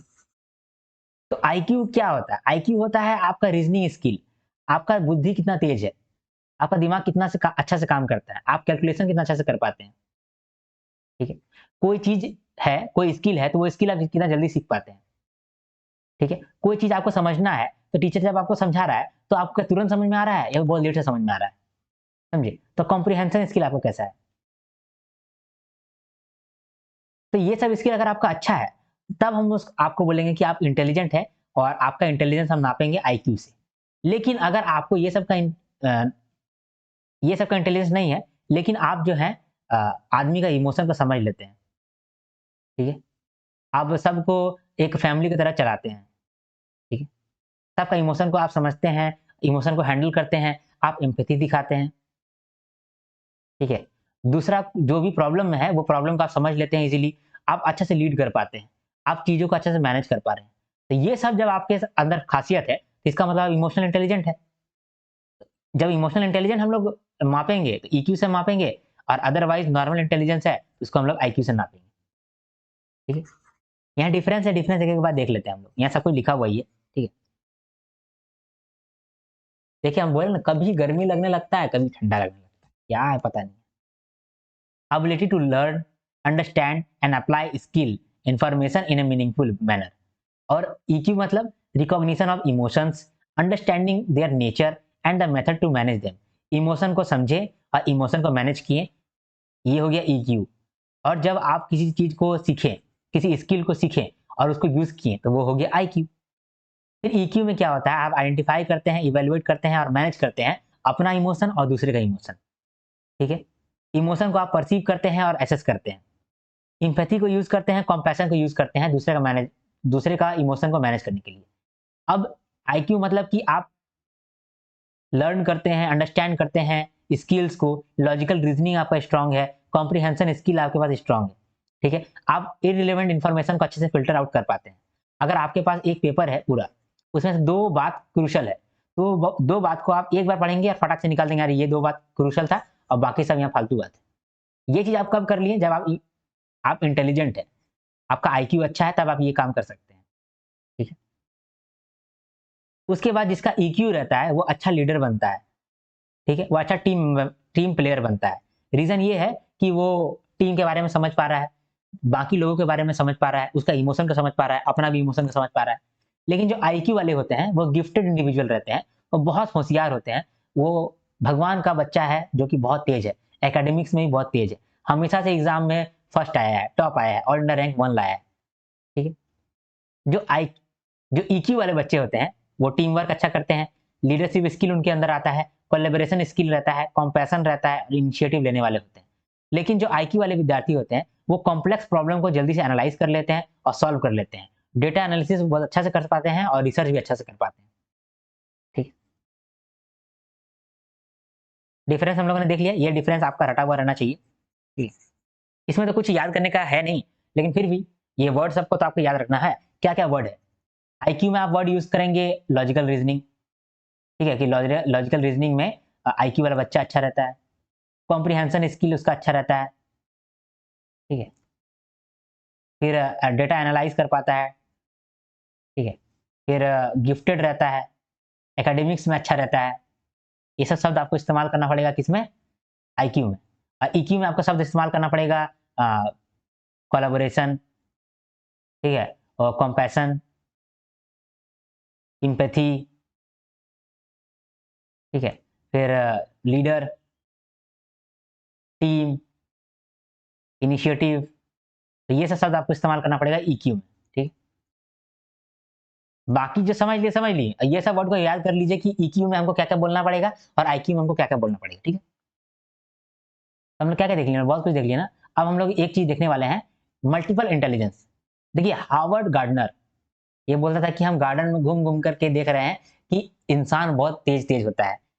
जो बच्चा कभी क्लास में फर्स्ट नहीं किया है, इसका ये मतलब नहीं है कि वो तेज़ नहीं है। वो तेज़ होगा, लेकिन किसी और चीज़ में तेज़ होगा। हर बच्चा स्पेशल होता है। ये चीज़ आपके दिमाग में कब आता है? जब आप गार्डन में घूम रहे होते हैं, समझे? रोहित शर्मा का गार्डन में नहीं घूमना है, ऐसे नॉर्मल गार्डन में घूमना है। जब आप नॉर्मल गार्डन में घूमते हैं, तो आपको यही दिमाग में आता है कि यार नेचर कितना अच्छा है, कितना टैलेंटेड बच्चा लोग रहता है। देखिए कोई बच्चा कितना अच्छा क्रिकेट खेल रहा है, लेकिन वो एग्ज़ाम में फेल हो जाता है। अब कोई बच्चा देखिए कितना अच्छा म्यूज़िकल इंस्ट्रूमेंट बजा रहा है, लेकिन ये एग्ज़ाम में फेल हो जाता है। लेकिन ये लोग को तो हम बेवकूफ़ नहीं कह सकते हैं, ये लोग अपना क्षेत्र में ही सबसे बेस्ट है। अब अगर मान लीजिए कि हम सचिन तेंदुलकर को बोलेंगे कि यार चलो आरबीआई ग्रेड बी पास करो तो पास नहीं कर पाएगा। बोलेंगे विराट कोहली को चलो आरबीआई ग्रेड बी पास करो तो पास नहीं कर पाएगा। इसका क्या मतलब हो गया कि वो बेवकूफ़ है? ना, इंटेलिजेंट तो है, लेकिन किसी और चीज़ में इंटेलिजेंस है। तो इस तरह से हार्वर्ड गार्डनर ने कहा, गार्डन में घूम-घूम के कि देखो 9 तरीके का इंटेलिजेंस होता है, अलग-अलग तरीके का इंटेलिजेंस हो सकता है, ठीक है? तो हर इंटेलिजेंस को एक-एक करके वो बताया। हम लोग पहले यहाँ पर रीडिंग कर लें? नहीं, फ़ोटो दिखाते हैं आपको पहले। फ़ोटो देखिएगा तो आपको फिर रीडिंग करने का ज़रूरत नहीं पड़ेगा, ठीक है? ये फ़ोटो देखिए, यहाँ पर 9 तरीके का इंटेलिजेंस मैंने यहाँ दिया है। फ़ोटो देखिए बाकी आपको याद हो जाएगा। एक है स्पेशियल इंटेलिजेंस, ये इंटेलिजेंस बहुत तगड़ा इंटेलिजेंस है, जानते हैं, स्पेशल इंटेलिजेंस। अगर आपके पास ये इंटेलिजेंस है, स्पेशल इंटेलिजेंस, तो आप बहुत ज़िंदगी में बहुत अच्छा तरक्की कर सकते हैं। नहीं भी कर सकते हैं, लेकिन अगर आप इस इंटेलिजेंस का इस्तेमाल करोगे, तो आप बहुत ज़िंदगी में तरक्की करोगे। जो भी आपको ज़िंदगी में चाहिए, वो आपको मिल जाएगा। रीज़न ये है, स्पेशल इंटेलिजेंस का मतलब होता है कि आपको कितना अच्छा आप विजुअलाइज़ कर सकते हैं किसी चीज़ को। अगर आप कोई चीज़ को अच्छे से विजुअलाइज़ कर सकते हैं, तो आप ऑटोमैटिकली लॉ ऑफ अट्रैक्शन को फ़ॉलो करिएगा और आप अच्छा-अच्छा चीज़ अट्रैक्ट करिएगा, अच्छा-अच्छा चीज़ मैनिफेस्ट करिएगा। तो विजुअलाइज़ करने का जो इंटेलिजेंस होता है ना, उसको हम लोग बोलते हैं स्पेशल इंटेलिजेंस। देखिए, यहाँ पर आपको सवाल पूछा था रीज़निंग का, समझे? तो रीज़निंग का ये सवाल है। ये सवाल में क्या है, ये सवाल आपको विजुअलाइज़ करना है। अगर आप विजुअलाइज़ कर लीजिएगा ये इसको, तो आपके पास जो इंटेलिजेंस है, उसको हम लोग कहेंगे स्पेशल इंटेलिजेंस, समझे? स्पेस का इंटेलिजेंस, ठीक? तो जो विजुअलाइज़ करने का पावर रहता है, उसको हम लोग बोलते हैं स्पेशल इंटेलिजेंस। एक है बॉडीली काइनेस्थेटिक इंटेलिजेंस, जो इंसान अपना बॉडी से खुश रहना पसंद करता हो, जो आपका जिसका हैंड आई कोऑर्डिनेशन अच्छा हो। देखिए, हैंड आई कोऑर्डिनेशन सबका नहीं रहता है। देखिए, रोहित शर्मा का हैंड आई कोऑर्डिनेशन कितना अच्छा है पुल शॉट खेलते समय। पुल शॉट खेल रहा है, देखिए कितना फास्ट बॉलिंग कर रहा है इधर आदमी, फास्ट फेंक रहा है बॉल, तो भी यार छक्का मार दे रहा है। मुंह के पास इसका बॉल आ रहा है, तो भी छक्का मार दे रहा है। क्यों? इसका इंटेलिजेंस कहाँ है? इसका हैंड आई कोऑर्डिनेशन अच्छा है, इसका रिफ्लेक्स अच्छा है, इसका बॉडी बहुत अच्छा से रिफ्लेक्स मेंटेन कर पा रहा है। इसीलिए यहाँ पर क्या है, ये इंटेलिजेंस जो है रोहित शर्मा का, इसको हम लोग कहते हैं बॉडीली काइनेस्थेटिक इंटेलिजेंस, ठीक है? एक इंटेलिजेंस है म्यूजिकल इंटेलिजेंस। इस इंटेलिजेंस में क्या होता है ना कि आप रिदम समझते हैं, टोन समझते हैं, किसी गाना का टोन समझते हैं, किसी गाना का रिदम समझते हैं, ठीक है? हम नहीं समझ पा रहे हैं, मेरा दोस्त नहीं समझ पाता है, लेकिन आप गाना गाना गाते हैं, आप गायक हैं, तो आप रिदम समझ पाते हैं, टोन समझ पाते हैं। आपको किस तरह से अपना पिच को चेंज करना है, किस तरह से अपना टोन को चेंज करना है कि गाना में मधुरता आ जाए, ठीक है? तो ये चीज़ आप में एक इंटेलिजेंस है ना, ये इंटेलिजेंस को हम लोग बोलते हैं म्यूजिकल इंटेलिजेंस। एक बच्चा को आप यहाँ पर देख रहे होंगे, एक बच्चा का यहाँ फोटो मैंने डाला है, ठीक है? ये बच्चा जो है ना, ये बीट बॉक्सिंग करता है, हाँ। नहीं, नहीं, बीट बॉक्सिंग नहीं, ये ढोलक बजाता है ऐसे बेंच पे, डेस्क पे, वायरल हुआ था इसका वीडियो, ऐसे करता था। ये बच्चा है और इतना अच्छा ढोलक बजा रहा था डेस्क पे। क्या है? इसका ये इंटेलिजेंस दिखाता है, म्यूजिकल इंटेलिजेंस दिखाता है, समझे? तो इसको हम लोग कहते हैं म्यूजिकल इंटेलिजेंस। दुनिया में बहुत सारे इंटेलिजेंस है। अरे भाई साहब! हुँ। ठीक है? तो म्यूजिकल इंटेलिजेंस देख लिया हम लोग। अब लिंग्विस्टिक इंटेलिजेंस देखते हैं। लिंग्विस्टिक इंटेलिजेंस तो गजब है। ये तो आप फ़ोटो देख के पता कर पा रहे होंगे। ये आदमी कौन है? शशि थरूर है। ये आदमी का नाम है शशि थरूर। देखिए, एक पॉलिटिशियन है, लेकिन इनका जब शब्द आप देखोगे, इनका जब आप बुक पढ़ोगे, तो ऐसा-ऐसा शब्द ये इस्तेमाल करते हैं ना, ऐसा-ऐसा इंग्लिश का शब्द ये इस्तेमाल करते हैं कि अंग्रेज भी इस इंग्लिश को समझ नहीं पाता है। अंग्रेज का बनाया हुआ इंग्लिश है यार, वही समझ नहीं पाता है। समझे? तो ये क्या चीज़ है? ये इनका इंटेलिजेंस है, लैंग्वेज का इंटेलिजेंस है, ठीक है? किसी आदमी का हिंदी में इंटेलिजेंस होगा, तो वो उसका उसका भी लिंग्विस्टिक इंटेलिजेंस होगा हिंदी में। तो इनका क्या है? लिंग्विस्टिक इंटेलिजेंस है। ठीक। अब देखिए मैथमेटिकल इंटेलिजेंस, इनको जानते हैं शकुंतला देवी को? इन पर तो एक मूवी भी आया था। ये कैलकुलेटर के हिसाब से अपना कैलकुलेशन कर लेती है। आप जो भी इसको बोलिएगा कि 1 प्लस 2000 माइनस 3000 इंटू 1.98 प्लस 3.6856, तो फटाक से कैलकुलेट करके दे देगी, समझे? यहाँ पर इनका सारा अचीवमेंट लिखा हुआ है, वो अचीवमेंट आप देख सकते हैं, ठीक है? ये ह्यूमन कैलकुलेटर थी। इन पे एक मूवी भी आया था, शकुंतला देवी का नाम से ही मूवी है। विद्या बालन ने उसको निभाया है उस रोल को, उसको आप देखिएगा। तो इनके पास क्या है? इनके पास है मैथमेटिकल इंटेलिजेंस, मैथ का ये एक्सपर्ट है, समझे? कैलकुलेशन इसका बहुत भयंकर है। तो मैथ में ये इंटेलिजेंट है और भयंकर इंटेलिजेंट है। तो इस तरह का इंटेलिजेंट जो होता है, उसको बोलते हैं मैथमेटिकल इंटेलिजेंस। ये देखिए इंटरपर्सनल इंटेलिजेंस। इंटरपर्सनल इंटेलिजेंस का मतलब कि आप बहुत सारे लोगों से बात कर सकते हैं, अच्छा कम्युनिकेशन कर सकते हैं, ठीक है? जो इंटरपर्सनल इंटेलिजेंस रखता है, वो अच्छा लीडर बन पाता है। क्यों? क्योंकि वो अच्छा से कम्युनिकेट कर पाएगा, वो अच्छा से मोटिवेशन डाल पाएगा अपने एम्प्लॉइज में। तो इंटरपर्सनल इंटेलिजेंस जो है, वो मोटिवेशन में, लीडरशिप में बहुत मददगार साबित होता है। ये एक लीडर का गुण है, इंटरपर्सनल इंटेलिजेंस। एक होता है इंट्रापर्सनल इंटेलिजेंस।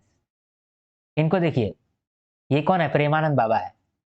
इंट्रापर्सनल का मतलब कि आप अपने भीतर गए हैं और बहुत सवालों का जवाब ढूँढे हैं। तो आप जब अंदर जाते हैं, खुद से सवाल करते हैं, खुद से जवाब लेते हैं, खुद से अच्छा कम्युनिकेशन करते हैं, ठीक है? तो उसको ही हम लोग कहते हैं इंट्रापर्सनल इंटेलिजेंस। कि ये जो इंटेलिजेंट है, ये ऐसा-ऐसा बात बोलेंगे ना, आप मंत्रमुग्ध हो जाइएगा। आपको लगेगा कि ये जवाब आपके दिमाग में क्यों नहीं आया? वो इसीलिए नहीं आया क्योंकि ये खुद से अपना सवाल पूछे हैं और जवाब ढूँढे हैं अपने अंदर। ओशो को भी आप ले सकते हैं, ओशो भी तो ऐसे ही थे। ओशो को आप सुनेंगे तो ओशो का ख़्याल क्या भयंकर-भयंकर ख़्याल रहता है। उसका रीज़न ये है कि वो खुद से बात करते हैं। वो अंदर अपने अंदर गए हैं और अपने अंदर से बात कर रहे हैं। इससे वो इंटेलिजेंस जो बने हैं, उसको हम लोग बोलते हैं इंट्रापर्सनल इंटेलिजेंस। एक होता है नेचुरलिस्टिक इंटेलिजेंस, जो नेचर से बात करता हो, नेचर के प्रति बहुत इंटेलिजेंट हो। ये इंसान को आप देख सकते हैं। एक फ़ेसबुक में मैंने वीडियो देखा था, 5-6 साल पहले वीडियो था ये। ये एक इंसान था दिल्ली का, समझे? ये क्या-क्या मुँह से बोला ना कैकू, कैकू, कैकू अरे बहुत सारा कौवा आ गया इसके बोलने पे ही। इसका बोलने पे ही बहुत सारा कौवा आ गया, समझे? कम से कम 100 कौवा आ गया था इनका बोलने से। तो ये क्या है? इनके पास ऐसा इंटेलिजेंस है, जिसमें वो नेचर को समझ ले रहे हैं, नेचर से बात कर ले रहे हैं, नेचर के प्रति इनका प्यार है। तो इस तरह का जो इंटेलिजेंस होता है, उसको बोलते हैं हम लोग नेचुरलिस्टिक इंटेलिजेंस।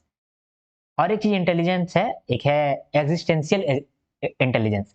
आपने बहुत आदमी को देखा होगा जो कि ये सब करते हैं, तंत्र साधना, समझे? वो क्या होता है देवी-देवता को बुला लेते हैं, भूत-प्रेत को बुला लेते हैं, काम-वाम करवा लेते हैं, जिन को बुला लेते हैं। तो जिन को बुला रहा है, भूत को बुला रहा है, आपको आपके अंदर भूत है तो भूत को निकाल दे रहा है। ये सब इंटेलिजेंस को बोलते हैं हम लोग एक्जिस्टेंशियल इंटेलिजेंस, ठीक है? तो आपने देख लिया कितना तरीके का इंटेलिजेंस होता है। फटाफट इसको हम लोग रीड कर लेते हैं, क्योंकि यहाँ तो मैंने आपको कोड समझाया। एक बार शब्द को देख लीजिए, हाँ जी, क्योंकि अगर आपको लिखना पड़ गया तो वहाँ शब्द को लिख पाइएगा। देखिए, अगर आपके पास वर्बल या फिर लिंग्विस्टिक इंटेलिजेंस है, इसका मतलब कि आप शशि थरूर हैं, ठीक है? तो यहाँ पर using language to present your ideas, to express your feeling and to persuade others. आप इतना अच्छा लैंग्वेज यूज़ कर रहे हैं कि दूसरे को आप कन्विंस कर ले रहे हैं, ठीक है? अपना आइडिया को बहुत बढ़िया से प्रेजेंट कर पा रहे हैं। एग्ज़ाम्पल शशि थरूर और या फिर एग्ज़ाम्पल हो गया आपका मोदी या फिर एग्ज़ाम्पल हो गया आपका विराट कोहली, ठीक है? ये लोग क्या करता है कि अपना जो वर्ड है उसको अच्छे तरह से यूज़ करता है जिससे कि दूसरा आदमी जो है वो कन्विंस हो जाए, ठीक है? तो इस तरह का जो इंटेलिजेंस है उसको बोलते हैं हम लोग वर्बल या फिर लिंग्विस्टिक इंटेलिजेंस। एक है logical and mathematical intelligence, Shakuntala Devi. इनका रीज़निंग का बहुत अच्छा स्किल है, लॉजिकल थिंकिंग अच्छा करती है, मैथमेटिकल प्रॉब्लम को हैंडल कर लेती हैं अच्छे तरीके से, ठीक है? अगला इंटेलिजेंस है विज़ुअल या फिर स्पेशियल इंटेलिजेंस। इसमें आप चीज़ों को अच्छे तरीके से समझ सकते हैं, विज़ुअल इमेजेस को विज़ुअलाइज़ कर सकते हैं। Creating and interpreting visual images, thinking in 3 dimension, ठीक है? फिर है बॉडीली और kinaesthetic intelligence, feeling and expressing things physically, doing hands on work. Physically आप काम कर रहे हैं, फिजिकली आप इंटेलिजेंट हैं, ठीक है? हैंड आई कोऑर्डिनेशन आपका अच्छा है। म्यूजिकल और rhythmic intelligence, creating and feeling a rhythm to express a mood, detecting and analysing musical themes. आप म्यूजिक को समझ पाते हैं, छोटे-छोटे नोट भी समझ पाते हैं, थोड़ा-थोड़ा म्यूजिक के बारे में जानते हैं। तो मतलब बारीक-बारीक चीज़ भी आप म्यूजिक का जानते हैं, तो आप किस तरह का इंटेलिजेंस रखते हैं? म्यूजिकल इंटेलिजेंस रखते हैं। इंट्रापर्सनल, आप खुद के अंदर जाकर के सवाल पूछते हैं, जवाब ढूँढते हैं। Understanding your own interior thoughts and feelings in a very clear way, ठीक है? इंट्रापर्सनल मतलब कि आप लोगों से अच्छे से बात करते हैं, कम्युनिकेशन करते हैं, मतलब लीडर का ये गुण है interpersonal intelligence. Understanding the feelings, needs and purpose of others. Naturalistic intelligence का मतलब understanding nature, seeing patterns in the way nature works, classifying things, ठीक है? अब ईआई को लेकर के क्या-क्या गलत धारणा बन गया है, क्या-क्या मिथ है। तो लोग समझते हैं कि जो ईआई है या इमोशनल इंटेलिजेंस है, ये जेनेटिकली फिक्स रहता है और ये अर्ली चाइल्डहुड में डेवलप होता है। लेकिन ऐसा बात सच नहीं है। जैसे ही आपका उम्र बढ़ते रहता है, वैसे आप ज़्यादा इमोशनल इंटेलिजेंट बनते रहते हैं। ये रियलिटी है। तो यहाँ पर जो कहता है कि आपका इमोशनल इंटेलिजेंस कभी बढ़ता नहीं है, तो ये झूठ बात है। दूसरा बात कहता है कि men have higher emotional intelligence than women. देखिए, ना ही मैन के पास ज़्यादा इमोशनल इंटेलिजेंस है और ना ही वुमेन के पास। इमोशनल इंटेलिजेंस धीरे-धीरे बढ़ता है, जब सिचुएशन को आप फेस करते हैं, तो धीरे-धीरे आप इमोशनली इंटेलिजेंट बनते रहते हैं, ठीक है? फिर है free range to feeling, free range to feeling मतलब कि आपका फीलिंग ही सब कुछ है। फीलिंग ही आपका डिसाइड करता है कि आप क्या काम करेंगे, क्या काम नहीं करेंगे और फीलिंग ही सर्वोपरि है। फीलिंग से ऊपर कुछ नहीं है, ऐसा बात नहीं है। एक बार आप इमोशनल इंटेलिजेंट हो गए, तो आप फीलिंग को समझ भी पाएँगे, फीलिंग को कंट्रोल भी कर पाएँगे। तो फीलिंग्स को फ्री रेन नहीं है, फ्री छूट नहीं मिला हुआ है। फीलिंग्स को कंट्रोल कर सकते हैं आप एआई से, ठीक है? अगला मिथ है treated as being nice to others, मतलब कहता है कि आप दूसरे के लिए नाइस है, तभी आप इमोशनली इंटेलिजेंट है, अदरवाइज़ नहीं है। ऐसा बात नहीं है। किसी को सही टाइम पे ना करना भी इमोशनली इंटेलिजेंट का लक्षण है और किसी को सही टाइम पे हाँ करना भी इमोशनली इंटेलिजेंट का बात है। हमेशा दूसरे से हमेशा दूसरे के लिए नाइस बनना जरूरी नहीं है कि यही इमोशनल इंटेलिजेंट का स्वभाव है, ठीक है। नॉट इम्पॉर्टेंट एज EQ, मतलब IQ। IQ के इतना इंपॉर्टेंट नहीं है EQ, ऐसा बात नहीं है। EQ बहुत इंपॉर्टेंट है, और EQ अगर आपके पास रह गया तो आप जिंदगी में बहुत ग्रो करिएगा। IQ रहा तो आप एम्प्लॉय अच्छा बन सकते हैं, लेकिन EQ रहा तब आप मालिक अच्छा बन सकते हैं, ठीक है, मैनेजर अच्छा बन सकते हैं, लीडर अच्छा बन सकते हैं। तो ये चार्ट को अब हम लोगों ने खत्म कर लिया, इसको भी देख लिया हम लोगों ने। अब देखते हैं जो बच गया है, ठीक है। पहले हम लोग देखते हैं मूड और इमोशन के बीच का डिफरेंस। इमोशन क्या है और फीलिंग्स क्या है, ठीक है, और मूड क्या है। देखिए, इमोशन क्या है। देखिए, इमोशन और फीलिंग के बारे में समझते हैं। इमोशन जो होता है ना वो फिजिकल होता है, फीलिंग जो होता है वो मेंटल होता है। इमोशन जो होता है वो फिजिकल स्टेट है, ठीक है, शरीर के अंदर होता है वो। इमोशन जो है शरीर के अंदर होता है, और फीलिंग जो होता है वो माइंड के अंदर होता है। एग्जाम्पल, शरीर के अंदर आपको थक गए, थकान आ गया आपके अंदर, ये इमोशन है आपका। थर्स्टी, आपको प्यास लगा है, आपको भूख लग गया है बहुत जोर का, ये क्या है? ये है आपके अंदर का इमोशन। लेकिन आपको प्यार आ रहा है, सुबह से लेके आपको प्यार आ रहा है रात तक, ये क्या है? ये है लव का फीलिंग, ठीक है। इंडिया वर्ल्ड कप जीत गया है, आप पूरा खुश हैं, सुबह से लेके शाम तक पूरा हैप्पी हैं, ये क्या है? वो फीलिंग है। लेकिन जब इंडिया जीता था ना, तभी आपको गूज़बम्प आया था, रोंगटा खड़ा हो गया था, तो वो था इमोशन, जो तुरंत आता है, तुरंत आता है। जैसे आप क्रिकेट खेले, इंडिया वर्ल्ड कप जीता, गूज़बम्प आ गया, वाह!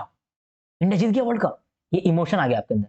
आप रात भर आप पूरा खुश है, सुबह भी आप खुश गया, इंडिया जीत गया है वर्ल्ड कप, इंडिया तो वर्ल्ड कप जीता यार, तो इंडिया वर्ल्ड कप जीत गया है, रोहित शर्मा वर्ल्ड कप जिता दिया है। तो ये क्या है? ये फीलिंग है।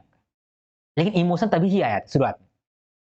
भूख लगा था आपको पूरा, आपको अंदर से लगा था कि पेट के अंदर भूख है, पेट में चूहा कूद रहा है।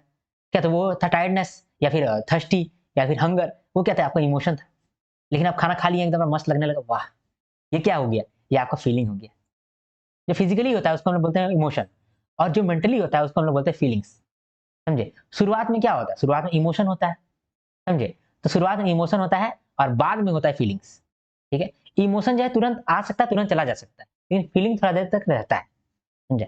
समझे? इसीलिए कहता है कि इमोशन अराइजेस बिफोर फीलिंग, और feelings are caused by emotion. तो मतलब पहले इमोशन आता है, उसके बाद आता है फीलिंग, ठीक। इमोशन फिजिकल स्टेट में होता है, और फीलिंग मेंटल स्टेट में होता है। इमोशन का मतलब tiredness, thirsty, hunger, goosebump, sweating, ये सब है आपका इमोशन। लेकिन फीलिंग क्या-क्या है? लव, इंडिया विनिंग, ठीक है, समर सीज़न, गर्मी लग रहा है, फीलिंग वेरी हॉट, समझे? ये सब क्या है? ये सब है आपका फीलिंग, और ये सब आपका इमोशन। एक लॉजिकल डेफिनेशन देखें, इमोशन का डेफिनेशन क्या बोलेंगे? Emotions are physical states that arise as a response to external stimuli. External में कुछ हो रहा है, बाहर में कुछ हो रहा है, और उससे आपका बॉडी में क्या इम्पैक्ट पड़ रहा है, उसको हम लोग इमोशन कहते हैं। इंडिया वर्ल्ड कप जीता, बाहरी स्टिमुलेशन हुआ, अंदर आपको गूज़बम्प आ गया, ठीक है, ये हो गया इमोशन। फीलिंग्स क्या होता है? फीलिंग और कुछ नहीं है, मेंटल एसोसिएशन है। दिमाग के अंदर एक दो को ख्याल जुड़ रहा है और आपको अच्छा लग रहा है, वाह! क्या सुंदर लड़की थी यार, वाह! कितनी अच्छी लड़की थी, उसका बिहेवियर कितना अच्छा था, समझे? तो ये हो गया क्या? आपका फीलिंग, ठीक है, फीलिंग लव विथ 69 अदर्स। तो ये फीलिंग है, ये इमोशन है, ठीक है। अब है इमोशन और मूड के बारे में जान लेते हैं। इमोशन का मतलब तो समझ ही गए हम लोग, मूड के बारे में जान लेते हैं कि मूड क्या है। तो इमोशन हम लोग देखें कि इमोशन क्या होता है। ये एक स्ट्रॉन्ग फीलिंग है जो कि ओरिजिनेट होता है फ्रॉम वन सर्कमस्टांसेस, मूड या रिलेशनशिप विद अदर्स। मतलब यही कहा जाए कि एक्सटर्नल स्टिमुली हुआ है कुछ, उससे आपको कुछ फीलिंग आया है, उसको हम लोग इमोशन कह रहे हैं। जैसे थर्स्ट, हंगर, ये सब। लेकिन मूड क्या है? मूड है इज ए स्टेट और quality of feeling at a particular time. मतलब कि एक टाइम पे आपको कैसा फीलिंग हो रहा है। एक टाइम पे आपको लव फीलिंग हो सकता है, तो आपका मूड क्या है? गुड मूड है। एक समय आपको गुस्सा आ सकता है, तो उस समय क्या है? सब आपका बैड मूड है, समझे? मूड जो है वो बहुत दिनों तक के लिए रुक सकता है आपके पास, लेकिन इमोशन तुरंत आता है, तुरंत जाता है। आपको प्यास लगा है तो थोड़े कि 2 दिन तक प्यास लगले रहेगा, ऐसा नहीं है। आपको भूख लगा है तो 2 दिन तक भूख लगले रहेगा, ऐसा नहीं है। गूज़बम्प आया है आपके शरीर के अंदर, इंडिया वर्ल्ड कप जीता है, तो अभी भी आपको गूज़बम्प है क्या? नहीं, अभी तो गूज़बम्प नहीं है ना, अभी आपको अच्छा फीलिंग हो रहा है, समझे? तो ये जो इमोशन होता है, ये तुरंत रहता है, मिनट के लिए रहता है, सेकंड के लिए रहता है। लेकिन जो मूड होता है वो दिनों तक रहता है। मूड जो होता है ये ज़रूरी नहीं है कि कोई चीज़ हुआ हो उसके बाद ही आपका मूड ऐसा हो। कभी-कभी क्या होता है कि आपका ऐसे ही मूड खराब रहता है। कभी-कभी आपका ऐसे ही मूड ऑफ रहता है, या कभी-कभी आप ऐसे ही खुश हैं। इंडिया वर्ल्ड कप नहीं जीता है तो भी आप खुश हैं। तो कोई रीज़न नहीं है, लेकिन मूड का तो मूड के पीछे कोई रीजन नहीं होता है, लेकिन इमोशन के पीछे कुछ रीजन होता है। ठीक है, मूड जो है वो दो तरीके का होता है, गुड मूड और बैड मूड। लेकिन इमोशन बहुत तरीके का होता है। इमोशन जो रहता है वो इंटेंस होता है, ठीक है, लेकिन जो मूड होता है वो रिलेटिवली लेस इंटेंस रहता है। ठीक है, मूड जो है वो धीरे धीरे करके आता है और धीरे धीरे करके जाता है, लेकिन इमोशन फटाक से आता है। गूजबम फटाक से आ जाता है, 2-3 सेकंड लगता है, फटाक से आ जाता है। लेकिन मूड धीरे धीरे खराब होता है, धीरे धीरे अच्छा होता है ना। ठीक, अब ये समझ लिए, मूड के बारे में समझ लिए और इमोशन के बारे में समझ लिए। अब देखते हैं एक थ्योरी जो कि बहुत इंपॉर्टेंट है आपके एग्जाम पॉइंट ऑफ व्यू से, देख लेते हैं इसको एक बार क्या है। इसका नाम है इफेक्टिव इवेंट्स थ्योरी। ठीक है, effective events theory. Effective events theory मतलब इवेंट की वजह से क्या इफेक्ट पड़ता है आपके अंदर, इवेंट की वजह से क्या इफेक्ट पड़ता है आपके अंदर, आपको सेटिस्फैक्शन मिलता है या नहीं मिलता है, आपका परफॉर्मेंस अच्छा होता है या नहीं अच्छा होता है। तो इवेंट की वजह से आपके अंदर क्या इफेक्ट पड़ता है, इसको हम लोग कहते हैं इफेक्टिव इवेंट्स थ्योरी। बोलता है कि देखो वर्क एनवायरनमेंट जो होता है उसमें जॉब का कुछ डिमांड रहता है। डिमांड हो सकता है कि आपको 16 घंटा काम करना पड़ता हो, ठीक है, या फिर हो सकता है कि आपको बहुत गंदा गंदा आदमी से डील करना पड़ता हो सकता है कि आपको मैनेजर के बारे में हमेशा अच्छा अच्छा बात करना पड़ता हो। ये सब आपका जॉब का डिमांड है। और इमोशनल लेबर रिक्वायरमेंट मतलब कि वहाँ पर आपको किस तरह का पर्सनैलिटी रखना है, क्या आपको इंट्रोवर्ट रह करके काम करना पड़ेगा या फिर आपको एक्सट्रोवर्ट रह करके काम करना पड़ता है। तो ये सब क्या है, ये सब है आपका वर्क एनवायरनमेंट, काम करने का एनवायरनमेंट। काम करने का एनवायरनमेंट में क्या क्या आया, कैरेक्टरिस्टिक्स ऑफ जॉब। ठीक है, जॉब में आप क्या क्या काम करते हैं, मान लीजिए कि आप काम करते हैं, रिलेशनशिप मैनेज करते हैं। ठीक है, रिलेशनशिप मैनेज करते हैं, उसके बाद आप काम करते हैं एक रिसिप्ट चलाते हैं, रिसिप्ट काटते हैं। ठीक है, फिर कहीं पर पेमेंट करते हैं, बिल इशू करते हैं। ठीक है, ये सब आपका काम है। तो ये सब क्या है, जॉब कैरेक्टरिस्टिक्स है आपका काम। ठीक है, ये सब जॉब का गुण है। ठीक है, इस जॉब का क्या डिमांड है कि आपको 16 घंटा काम करना पड़ता होगा, हो सकता है कि आपको मैनेजर के साथ डील करना पड़ता होगा। फिर इसमें क्या क्या इमोशनल लेबर रिक्वायरमेंट है, मतलब आपको क्या क्या इमोशनली चाहिए इस जॉब के अंदर। हो सकता है कि आपको एक्सट्रोवर्टनेस चाहिए होता हो या फिर हो सकता है कि इंट्रोवर्टनेस चाहिए होता हो। तो ये सब होता है वर्क एनवायरनमेंट। ये सब की वजह से ना हो सकता है कि आपके लाइफ में डेली हैसल होता हो या फिर आपके लाइफ में डेली अपलिफ्ट होता हो। हैसल का मतलब कि आपके लाइफ में प्रॉब्लम हो रहा हो। ठीक है, हो सकता है कि वर्क एनवायरनमेंट इस तरह का हो कि आप इंट्रोवर्ट हैं लेकिन आपको काम चाहिए एक्सट्रोवर्ट का। ठीक है, या फिर आप मान लीजिए कि आप एक्सट्रोवर्ट हैं और आपको काम चाहिए इंट्रोवर्ट का, तो आपका वर्क एनवायरनमेंट अच्छा नहीं है। तो अगर वर्क एनवायरनमेंट अच्छा नहीं है तो आपको डेली हसल करना पड़ेगा, डेली हैसल होगा आपके साथ। और अगर मान लीजिए कि वर्क एनवायरनमेंट अच्छा है, मतलब आप इंट्रोवर्ट रहना चाहते थे, आपको काम भी वही वाला मिला है। आप एक्सट्रोवर्ट रहना पसंद करते थे, आपको काम भी वही वाला मिला है। तो आप उस समय डेली अपलिफ्ट रहिएगा, डेली खुशी रहिएगा। और डेली खुशी रहिएगा तो आपका इमोशनल रिएक्शन अच्छा रहेगा, और डेली दुखी रहिएगा तो आपका इमोशनल रिएक्शन नेगेटिव रहेगा। ठीक है, अब देखिए, जिंदगी में हैसल तो होते रहता है, अपलिफ्ट रहता है ये। तो डेली आपको कुछ प्रॉब्लम होता है, डेली आपको अच्छा भी मिलता है। इससे आपका इमोशन अच्छा होगा या नहीं होगा, वो 2 चीज़ पर डिपेंड करता है। एक आपका पर्सनैलिटी पे और दूसरा मूड पे। अगर आपका फाइटिंग पर्सनैलिटी है, तो आपके साथ कितना भी बुरा हो रहा हो, कितना भी आपके साथ हसल हो रहा हो, लेकिन आप तो भी आप पॉजिटिव इमोशनल रिएक्शन ही रखिएगा। आप पॉजिटिव ही रहिएगा, है ना? और अगर मान लीजिए कि आपके साथ सब कुछ अच्छा ही हो रहा है, इसके बावजूद लेकिन आपका पर्सनैलिटी अच्छा नहीं है, आपका मूड अच्छा नहीं रहता है, तो आप नेगेटिव फील करिएगा, आपका रिएक्शन नेगेटिव रहेगा। ठीक है? तो अगर आपका इमोशनल रिएक्शन पॉजिटिव है, तब तो आपका परफॉर्मेंस भी अच्छा रहेगा, जॉब सैटिस्फैक्शन भी रहेगा। और अगर आपका इमोशनल रिएक्शन नेगेटिव है, तब ना ही आपका जॉब सैटिस्फैक्शन मिलेगा और ना ही परफॉर्मेंस अच्छा होगा। तो इसका मतलब ये देखें कि वर्क एनवायरनमेंट जो है, वही डिसाइड कर रहा है कि आपको कैसा फीलिंग होगा। आपको डेली हसल करना पड़ेगा या फिर डेली अपलिफ्ट होगा। आपका जो वर्क एनवायरनमेंट है, उससे डिपेंड करेगा कि आपको डेली हैसल करना पड़ेगा या डेली अपलिफ्ट करना पड़ेगा। डेली हैसल और डेली अपलिफ्ट तो चलते ही रहता है, लेकिन आपका पर्सनैलिटी और आपका मूड डिपेंड करेगा कि आपको कैसा फीलिंग हो रहा है, पॉजिटिव फीलिंग हो रहा है या नेगेटिव फीलिंग हो रहा है।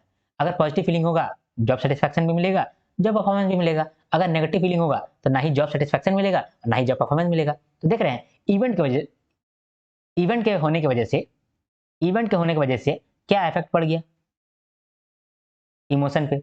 इस थ्योरी को क्या कहते हैं हम लोग, इफेक्टिव इवेंट थ्योरी, है ना? ठीक है, आशा करते हैं कि ये वाला चीज आप समझे, ये थ्योरी भी हम लोग समझे, काफी कुछ समझ लिए ना।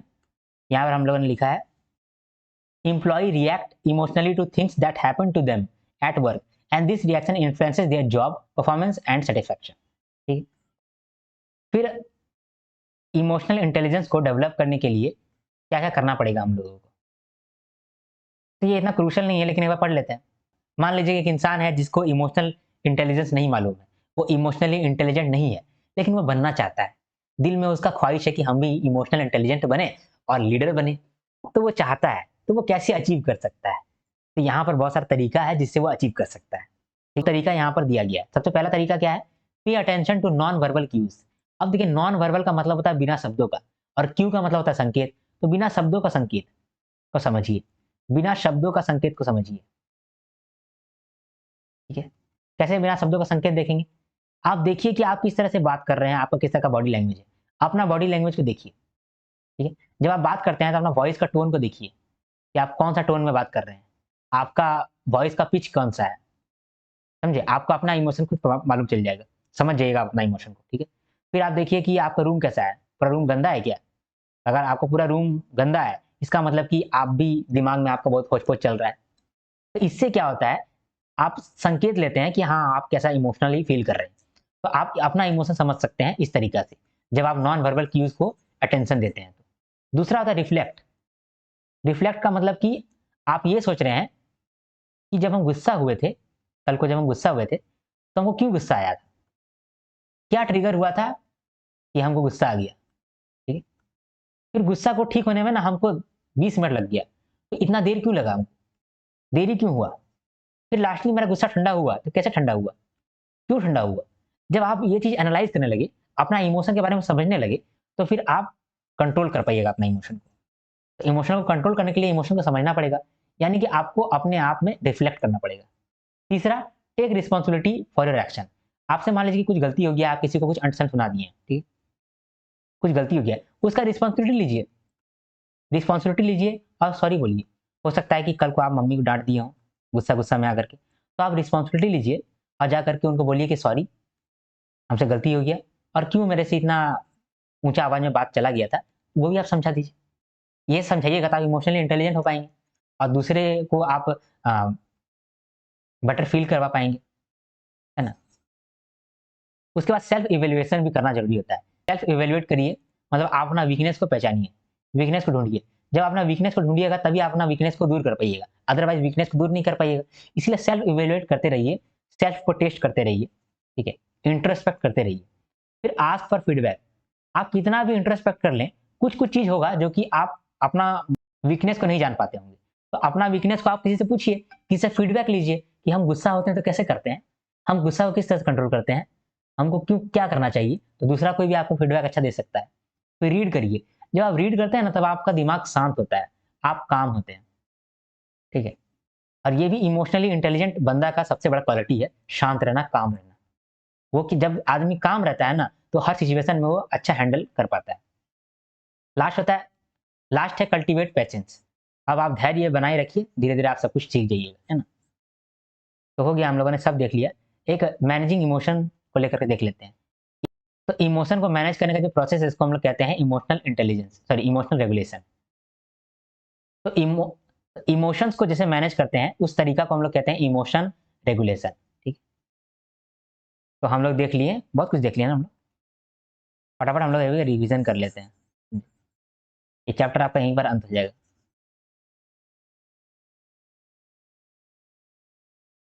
फटाफट।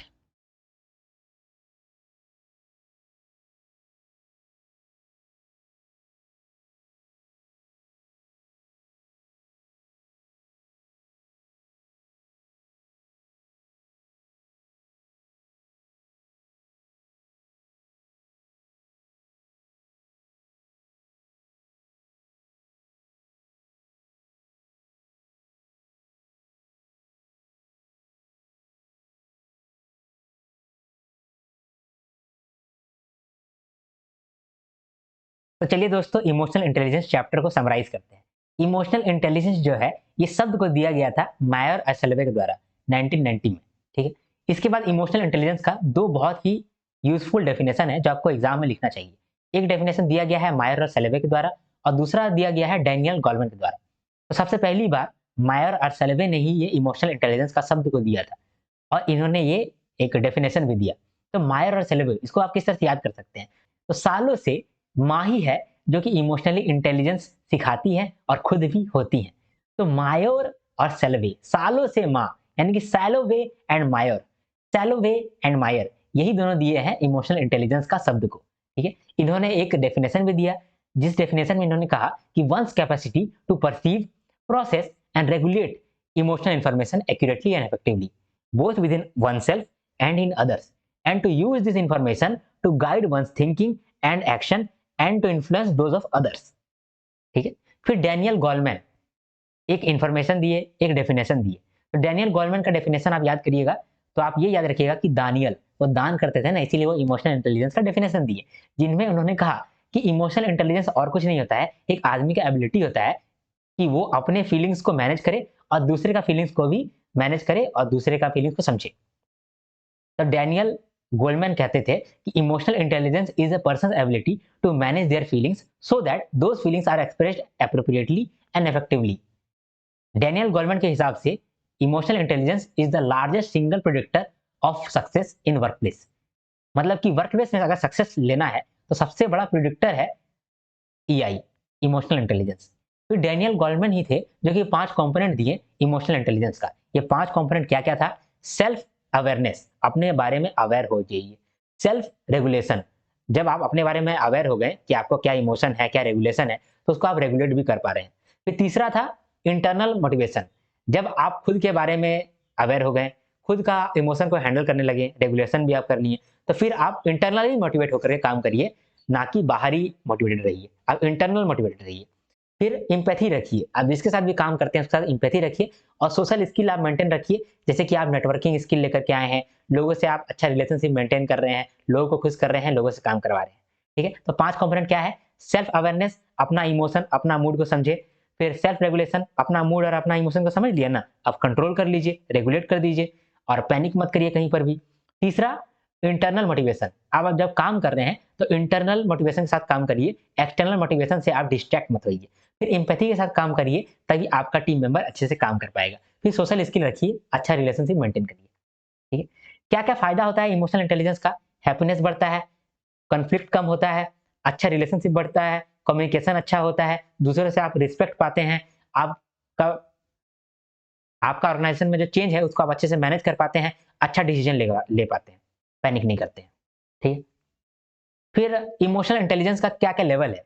तो सबसे पहले किसी भी इमोशन को आप परसीव करते हैं, समझते हैं, तो पहला है इमोशनल परसेप्शन। दूसरा, आप उस इमोशन के पीछे का रीजन समझते हैं, तो रीजन यूजिंग इमोशन। तीसरा, उस इमोशन को आप समझते हैं यानी कि अंडरस्टैंडिंग इमोशन। और लास्टली आप इमोशन को मैनेज करते हैं यानी इमोशनल मैनेजमेंट। तो लेवल्स ऑफ इमोशनल इंटेलिजेंस देखें तो 4 लेवल है: emotional perception, reason using emotion, understanding emotions और इमोशनल मैनेजमेंट। ठीक है, फिर हम लोगों ने देखा कि ईक्यू और आईक्यू में क्या-क्या अंतर होता है। तो आईक्यू जो है, वहाँ पर आप कुछ-कुछ शब्द इस्तेमाल करिएगा, उससे आपको एग्ज़ाम में नंबर मिलेगा। जैसे लॉजिकल रीज़निंग, जो आईक्यू वाला बंदा होता है, उसका लॉजिकल रीज़निंग अच्छा होता है। कॉम्प्रिहेंशन, जो आईक्यू वाला बंदा होता है, उसका कॉम्प्रिहेंशन अच्छा होता है। फिर एनालाइज़, जो आईक्यू वाला बंदा होता है, वो अच्छे तरीके से डेटा को एनालाइज़ करता है, चीज़ों को एनालाइज़ करता है, इर्रेलेवेंट इन्फॉर्मेशन को एनालाइज़ करता है। फिर एकेडमिक्स, जो आईक्यू वाला बंदा होता है, वो एकेडमिक्स में तेज़ होता है, वो गिफ्टेड होता है। लेकिन ईक्यू, ईक्यू वाला बंदा कोलैबोरेटिव होता है, कंपैशनेट होता है, एम्पैथी देखता है, वो अच्छा लीडर बन पाता है, अच्छा टीम मेंबर बनता है और इनिशिएटिव लेने में आगे रहता है। फिर कुछ-कुछ है जो कि ईआई को लेकर के है। गलत धारणा, पहला गलत धारणा है कि जो इमोशनल इंटेलिजेंस है, ये बचपन में ही आ जाता है। तो ये गलत बात है, इमोशनल इंटेलिजेंस जो है वो जीवन में हर स्टेजेस में बढ़ते रहता है। फिर बहुत कोई ऐसा मानता है कि मेन के पास ज़्यादा इमोशनल इंटेलिजेंस होता है वुमेन से कंपैरिजन में। लेकिन ऐसा कोई बात नहीं है। मेन और वुमेन सबके पास उतना ही इमोशनल इंटेलिजेंस रहता है, जितना वो ज़िंदगी में एक्सपीरियंस किया है। ठीक है? फिर यहाँ पर फ्री रेन टू फीलिंग्स, मतलब कहता है कि फीलिंग्स ही सब कुछ है। लेकिन ये भी एक मिथ है, फीलिंग्स सब कुछ नहीं है। फीलिंग्स में आप कंट्रोल लगा सकते हैं जब आप इमोशनली इंटेलिजेंट हो। फिर कहता है कि देखो, दूसरे के साथ आप जब नाइस फील करते हो, नाइस ट्रीट करते हो, तो वही इमोशनली इंटेलिजेंट है। ऐसा बात नहीं है। आप किसी के साथ बुरा बिहेव करके भी आप इमोशनली इंटेलिजेंट हो सकते हैं और किसी के साथ अच्छा बिहेव करके भी आप इमोशनली इंटेलिजेंट बन सकते हैं। ठीक है, फिर लास्ट में कहता है कि आईक्यू ज्यादा इंपॉर्टेंट है ईक्यू से। ऐसा बात नहीं है, ईक्यू बहुत इंपॉर्टेंट है। डेनियल गोलमैन ने तो कहा ही कि ईक्यू जिसके पास रहेगा वो अच्छा सक्सेस हासिल करेगा वर्क प्लेस में, ठीक है। फिर बहुत सारा इंटेलिजेंस होता है जो कि हार्वर्ड गार्डनर ने दिया था। हार्वर्ड गार्डनर ने दिया गार्डन में घूम घूम के, वो 9 तरीके का बताए इंटेलिजेंस। पहला था स्पेशल इंटेलिजेंस, जिसमें आपका बुद्धि चेक किया जाता है कि आप कितना अच्छे से विजुअलाइज कर सकते हैं, इमेजेस को आप अपने दिमाग में ला सकते हैं, आप मेंटल इमेज बना सकते हैं अपने दिमाग के अंदर। दूसरा था बॉडीली काइनेस्टिक इंटेलिजेंस, मतलब आप बॉडी से फ्री है, बॉडी से आप काम कर पाते हैं, बॉडी से आप बहुत इंटेलिजेंट है। जैसे रोहित शर्मा जब पुल शॉट खेलता है तो उसका कितना अच्छा हैंड आई कोऑर्डिनेशन है, तो इसीलिए यहाँ पर जो इंटेलिजेंस है वो उसका बॉडीली काइनेस्थेटिक इंटेलिजेंस है। फिर एक म्यूजिकल इंटेलिजेंस, जब आपका टोन, रिदम, ठीक है, म्यूजिक, ये सब को लेकर इंटेलिजेंस होता है, तो उसको हम लोग कहते हैं म्यूजिकल इंटेलिजेंस। फिर होता है लिंग्विस्टिक इंटेलिजेंस, जब आप भाषा का इस्तेमाल बहुत अच्छे तरीके से करते हैं, जैसे कि विराट कोहली, शशि थरूर, उसके बाद नरेंद्र मोदी, ये लोग भाषा का इस्तेमाल बहुत अच्छा से करता है दूसरे को कन्विंस करने के लिए। तो इस तरह का जो इंटेलिजेंस है इसको कहेंगे हम लोग लिंग्विस्टिक इंटेलिजेंस। एक होता है मैथमेटिकल इंटेलिजेंस, जिसमें आपका दिमाग कैलकुलेटर जैसा काम करता है, जल्दी से कोई चीज को प्रोसेस कर लेता है। तो ये कहीं ना कहीं आईक्यू वाला चीज है, मैथमेटिकल इंटेलिजेंस कहीं ना कहीं आईक्यू वाला चीज है। मैथमेटिकल इंटेलिजेंस में आप एग्जांपल दे सकते हैं शकुंतला देवी को, जो कि ह्यूमन कैलकुलेटर थी, ठीक है। ये बड़ा बड़ा विदेश जाकर के भी हमारे इंडिया का नाम रोशन की थी, क्योंकि ये बहुत अच्छा कैलकुलेशन करती थी। अब फिर इंटरपर्सनल इंटेलिजेंस क्या होता है, जब आप दूसरे से अच्छे तरीके से कम्युनिकेट कर सकते हैं, बातचीत अच्छा करते हैं, अपना बातों को अच्छे से कंप्लीट कर पाते हैं, रख पाते हैं, उस तरह का जो इंटेलिजेंस है उसको कहते हैं इंटरपर्सनल इंटेलिजेंस।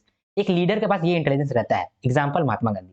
फिर है इंट्रापर्सनल इंटेलिजेंस, जब आप खुद को समझते हैं, खुद से सवाल पूछ करके जवाब ढूंढते हैं, उस तरह का इंटेलिजेंस को कहते हैं इंट्रापर्सनल इंटेलिजेंस। एग्जाम्पल है प्रेमानंद जी, ठीक है। फिर है नेचुरलिस्टिक इंटेलिजेंस, इसमें क्या होता है कि आप नेचर से अच्छे जुड़े हुए रहते हैं, नेचर के साथ अच्छे इंटेलिजेंस डेवलप करते हैं। एग्जाम्पल की एक आदमी था, वो कौवा से बात कर पाता था।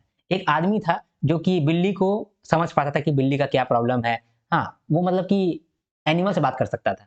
नेचुरलिस्टिक इंटेलिजेंस में आप लिख सकते हैं टार्जन को, टार्जन, ठीक है। फिर एक एग्जिस्टेंशियल इंटेलिजेंस होता है, ये ज्यादा जगह पर उतना टॉक अबाउट टॉपिक नहीं है, लेकिन फिर भी ये इंटेलिजेंस को भी आप देख लीजिए। एग्जिस्टेंशियल इंटेलिजेंस का मतलब होता है कि जो तंत्र विद्या नहीं सीखता है, वो सबको हम लोग कहते हैं एग्जिस्टेंशियल इंटेलिजेंस, ठीक है।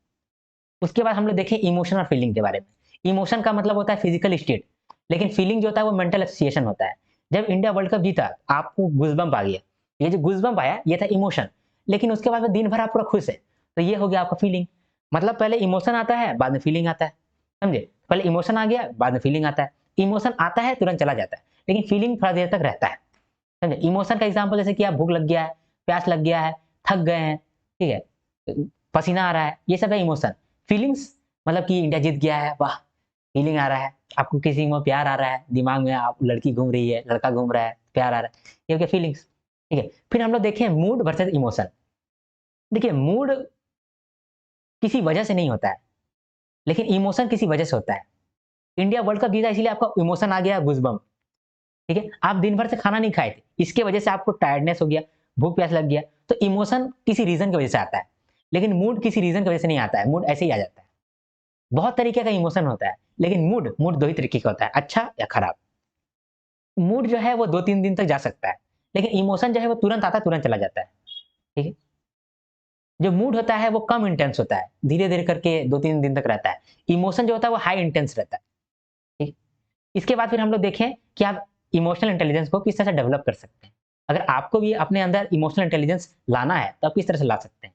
सबसे पहले आप अपने अंदर नॉन वर्बल क्यूज को देखिए।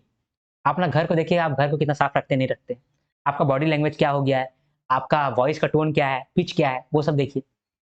दूसरा रिफ्लेक्ट, मतलब आप जो भी इमोशन फील कर रहे हैं उसके पीछे आप सोचिए कि हमको ये इमोशन क्यों आ रहा है, हमको गुस्सा आया था क्यों आया, और ये गुस्सा किस वजह से आ रहा है, क्या ट्रिगर करता है कि हमको गुस्सा आ जाता है, ये देखिए। तीसरा रिस्पॉन्सिबिलिटी लीजिए आपका एक्शन का। मान लीजिए आपके साथ कुछ गलत हो गया, मतलब आप कुछ गलत कर दिए गलती से, तो आप रिस्पॉन्सिबिलिटी लीजिए, सॉरी बोलिए, और ये सोचिए कि हम आगे से ये गलती नहीं करेंगे। इससे भी आप इमोशनल इंटेलिजेंट बनिएगा। सेल्फ इवेल्युएशन करिए, ठीक है, दूसरे से पूछिए, फीडबैक लीजिए किसी और से। रीडिंग करिए, जब आप रीड करते हैं तो आपका दिमाग शांत होता है, जब दिमाग शांत होगा तब आप इमोशनली इंटेलिजेंट हो पाइएगा। और फिर पेशेंस लाइए, ठीक है। फिर हम लोग एक थ्योरी देखें, इफेक्टिव इवेंट्स थ्योरी। इसमें हम लोग देखें कि वर्क इन्वायरमेंट जो है उसके वजह से ना कुछ वर्क इवेंट होता है, वर्क इन्वायरमेंट्स की वजह से कुछ इवेंट होता है। या फिर हो सकता है कि आपको डेली हैसल होता हो या फिर डेली अपलिफ्ट होता हो। डेली हैसल का मतलब कि डेली परेशानी हो रहा है आपको, या फिर हो सकता है कि डेली आपको अपलिफ्ट है यानी कि खुशी मिल रहा है। तो वर्क एनवायरनमेंट की वजह से आपका कुछ वर्क इवेंट हो रहा है। तो वर्क एनवायरनमेंट की वजह से कुछ इवेंट हो रहा है, जैसे कि हैसल हो रहा है या फिर अपलिफ्ट हो रहा है। तो वर्क एनवायरनमेंट में क्या-क्या आता है? जॉब का कैरेक्टरिस्टिक्स, जॉब का डिमांड, उसके बाद इमोशनल रिक्वायरमेंट कि आपको किस तरह का इमोशन वहाँ पर दिखाना है। तो ये सब का एनवायरनमेंट की वजह से कुछ इवेंट होता है। कौन इवेंट होता है? या फिर हैसल हो सकता है या फिर आपका अपलिफ्ट हो सकता है। तो ये हैसल होगा या फिर अपलिफ्ट होगा, इससे आपको किस तरह का इमोशन आएगा?